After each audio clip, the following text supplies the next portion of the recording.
Hello guys and welcome back to another video. Today is something quite different. I know I've said that a lot recently. Today I've got a friend with me. Hi, I'm Andy. How do you do? Hope you do well. IndieAndy. And we're going to be reviewing the Netflix series Love on the Spectrum. Yes, Casper basically came to me with the idea. I wanted to do it, but I think two minds are better than one.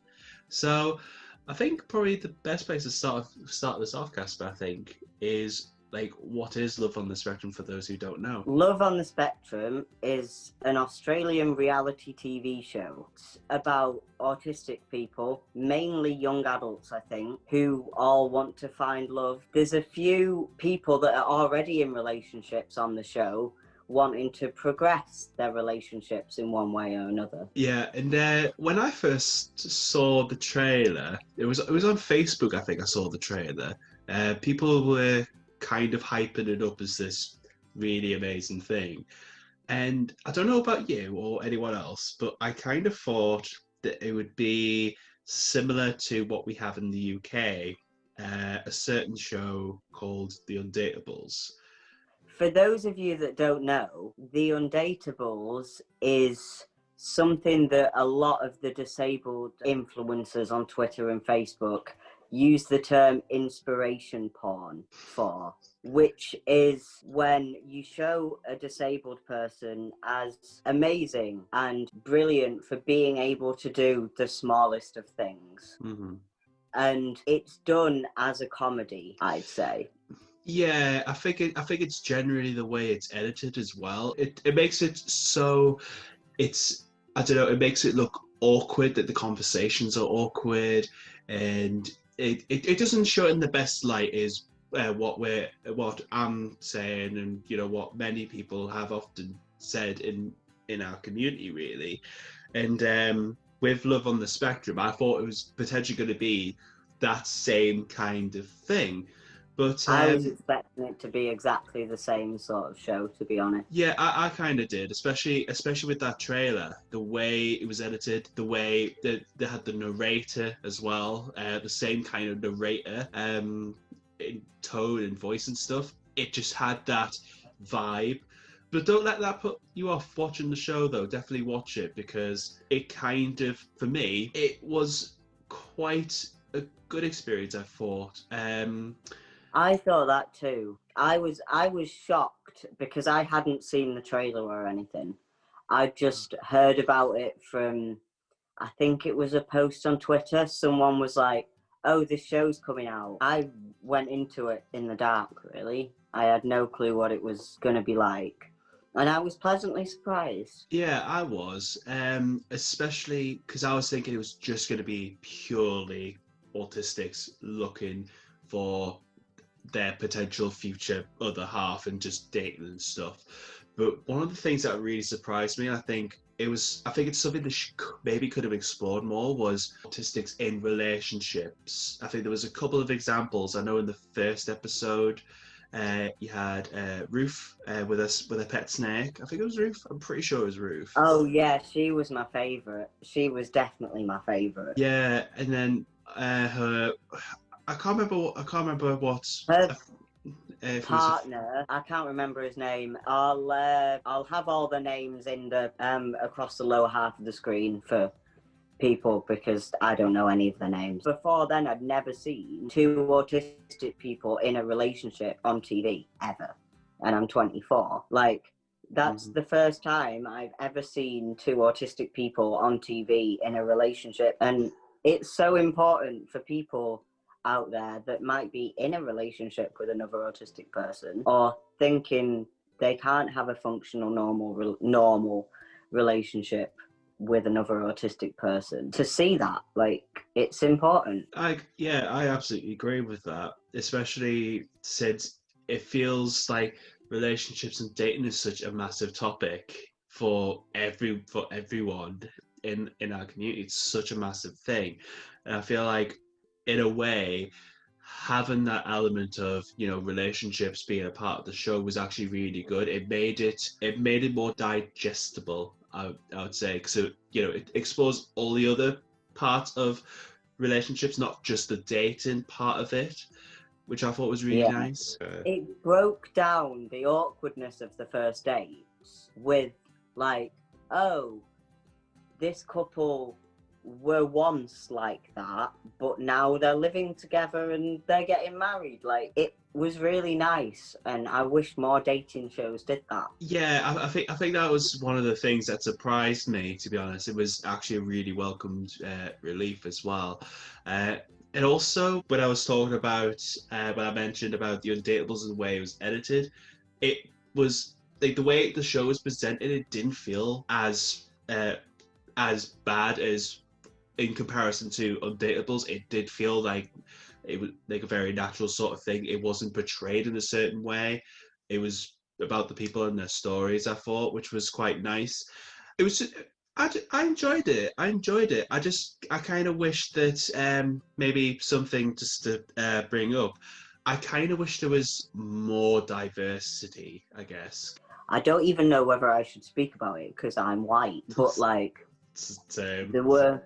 there were a few Asian people on it, but that was it. It felt very, very, very white. For lack of a better phrase, Yeah. really, it did kind of feel like that, especially since like the Black autistic community, from what I understand of it, is there's just not a lot of representation there anyway in media. I mean, the main thing that I've seen portraying that side of things was a film called in a Beat. I think it was a black mum and a black autistic kid. You know, that was the whole point of it. You know, to demonstrate thing. I don't think I've seen anything that isn't a white guy. I was going to say the majority Honestly. of it is, which I feel like if they do a season 2, I think that's something they could look into, just to represent all sides, really. I think that's an issue within the community in general and the representation in general. But yeah, if they did season 2, having some different ethnic backgrounds and even some different sexualities would be nice. But there was that one bisexual lady. Yeah, that's who I think might have been Ginger. Was she the one that went on a date with Lotus? Yeah, they went sunflower picking, and I thought, I wish I was in Australia so I could go sunflower picking. Yeah. She went on a date with a girl and a guy, and that's something I've never seen in a show before as a bisexual. I've never seen a bisexual that has been on a date with a man and then a woman like the next episode, and that's so important. Now I've said that out loud, it sounds ridiculous. I know it should just be something that is a part of media. Really, it really should be. I mean, I think it was also nice the fact that it's obviously an autism-based show with autistic people. I think showing that side of things was actually really, really good. I think just building on that would be great. Yeah, because there is a massive link between the LGBT community and autism. One qualm I did have with it, and granted it's a small one, is that everybody on it seemed to be incredibly stereotypical. And I know stereotypical people exist, that's why they're stereotypes, because they're common traits. But I would like to see an autistic person on one of these shows whose special interests aren't really cliched. And I've got nothing against people who have cliched special interests, who like trains and buses and stuff. So be it, if you like those things, cool, you be you. But I, for one, have never had an interest in anything stereotypical in my entire life. And a lot of my issues with coming to terms with my autistic identity is that I didn't have those traits, or I don't have those traits, and I don't like those certain things. And I think it would be good if the media showed one or two people who didn't like buses or trains or anything. It didn't make autistic people seem childish. However, it didn't help the stereotype. I would say I agree with that. I think the problem is if the stereotypes aren't portrayed, then people might not understand why, you know, there's a difference there. But I don't feel like everything has to be a stereotype. I think showing the stereotype is fine, but well, to a degree, but there needs to be more variety. Like, they missed a trick with it. And I think that if they come back for season 2, if they did that, it would go down so well with the autistic community. Yeah, I do agree with what you said. No, really, I think especially for the guys especially for guys as well. Yeah, I the thought it was guys were really too much. the guys were a lot more stereotypical. Yeah, that's not this. I'm not bashing their interest if that's their thing. That's totally cool.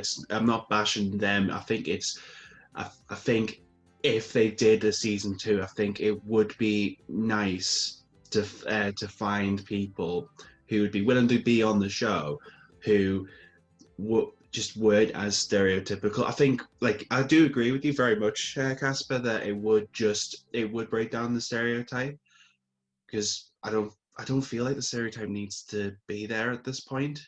My other main concern with it is the parents being so involved. Granted, I didn't have a conventional upbringing. Like, I never lived with my parents. I always lived with my grandparents. So for me, there was that generational divide. But in the show, the parents seem to be heavily involved in their child dating. Like, Yeah. they'd sit them down and do practice dates and stuff. And I find that really strange. Because if I went on a date in, say, my teenage years when I lived with my grandparents, they'd just be like, okay, cool, stay safe. Let me know when you'll be back. And that would be it. They wouldn't ask anything about the person until after I got back. I was gonna say, I had a bit more of a conventional upbringing, raised mum and dad, that sort of thing. But they were older, so it's kind of similar upbringing in a sense, but not exactly the same. No, I found that aspect very, very strange. They like I think for me it depends on the family. I think on how they do things. For me, it wasn't like that. Pretty much, I pretty much dated people without a clue of what I was doing. And pretty much my parents are like, "Oh, cool, have fun, see you later. Text us if you need anything." Yeah, That like, sort of I thing. know it was a TV show, so they have to put extra elements in. And I really hope that the parents being that actively involved in their child's love life was part of the fleshing out process. Hmm. And it's not actually like that. Just to talk about the role play a little bit more. I was going to say, when because I had my diagnosis young, so I had that support in place when I was younger. We actually did do scenarios like that for like dating and things like that. It is something that does happen. I think it's more just for people, just for, you know, if they don't know, if they haven't been on a date before and they're on the spectrum, it's more just about life skills, how to interact with people and things. So I Yeah, think, so I don't have a problem with it, to be honest. I think I think it was nice to have it included, because it kind of just for those who were watching as well, if they don't know how to date, or if they have that, you know, they just don't know how it works, or just a helping hand. It's nice that, I think it was really good that they included that, personally. But I think I found the parent aspect of it a little bit weird, to be honest. I do agree like, there. it was when that girl was sat on the sofa and she was on speakerphone to someone she'd just been on a date with. He called her beautiful, and the mum was like, yes, yes, yes, go for it, go for it, go for it. And it was very, that must have been a lot of pressure. And I think the parents getting that heavily involved puts a lot of pressure on that person, to make that work. Like, because if she went on a second date with him, turns out she didn't actually like him, she might then feel nervous to tell her mum. Yeah. Because her mum liked him so much. And I think that element, it just made me very uncomfortable. And I don't know how to put it into words why. I kind of felt uneasy about it as well, because it's like, I think it just seemed a bit to me. I know parents have different parenting styles. I'm not bashing any parents who do that, but I don't know. It was really weird to me as well. Like, if in the future I have kids, it's a thing that I do want, by the way. But like, you know, say I have a daughter who's 16 who's been on a date and the guy rings up, I would not act that way. But I feel like this one, in terms of autism, in terms of like autism representation and all of that stuff, I thought it did well. I think with anything that there are going to be people who have their criticisms about it, or absolutely they'll rave about it. But you know, that's totally fine. I for one enjoyed it. I'm looking forward to a season 2 if they put one out on Netflix. I don't know about you, Casper. Yeah, I really enjoyed it. I thought it was really nice. I thought it was really wholesome. I think it's the sort of thing that if you have family that don't really understand autism and don't really understand what it's like to be an autistic person in a non-autistic world, then you should definitely sit down and watch it with them. If you have family that are worried about your future life, then definitely either tell them to watch it or sit down with them. Like, it's the sort of thing that I would happily sit down and watch with my family. Yeah, I would as well, to be honest. I think I was going to say, can you think of examples of stuff they showed in the show? Because I can't think of what they actually showed that compared to like other shows that they did differently, to be honest. I think the main one is showing the actual relationships, and I noticed that instead of doing voiceovers, they let the autistic people speak for themselves about one couple with their diagnosis, because they were diagnosed late. They spoke for themselves about their diagnosis process, and I haven't seen that before. I thought that was nice. I thought it's nice. I think that's what Love on the Spectrum for me did really well. They allowed the people to speak rather than speaking on their behalf, which I think so many shows get wrong. So that I thought that was really good, to be honest.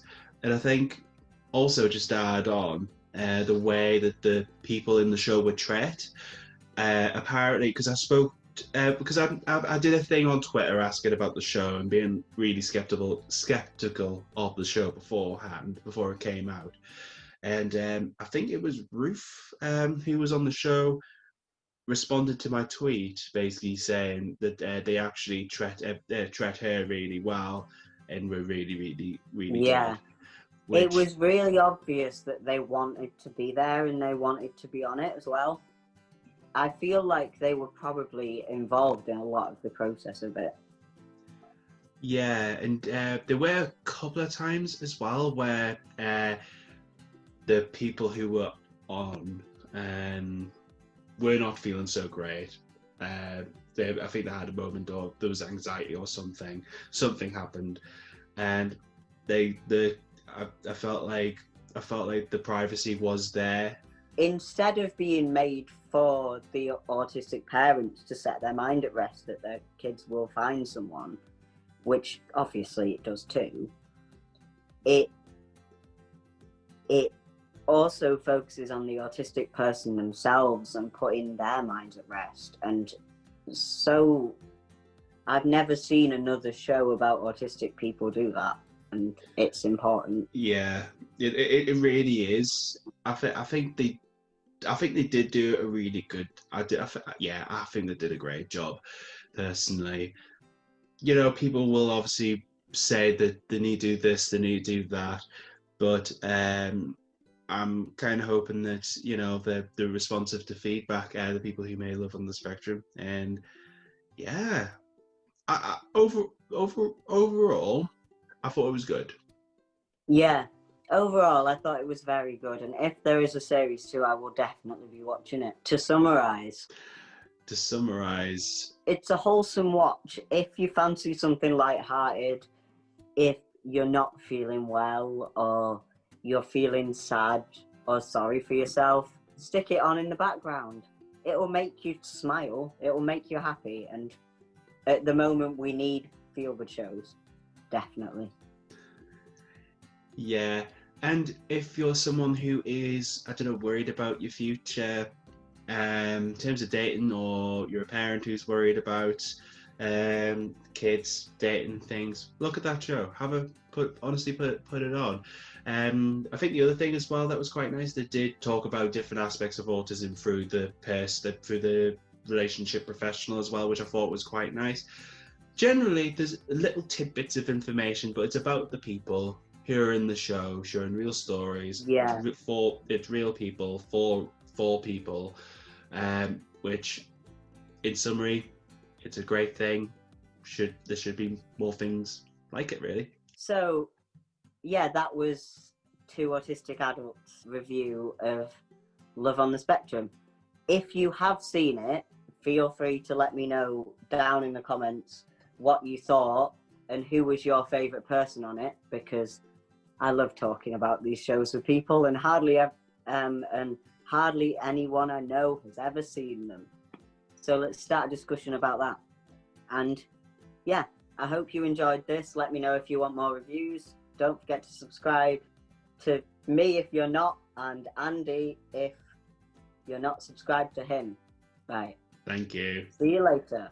I just realised I pointed in completely the wrong direction.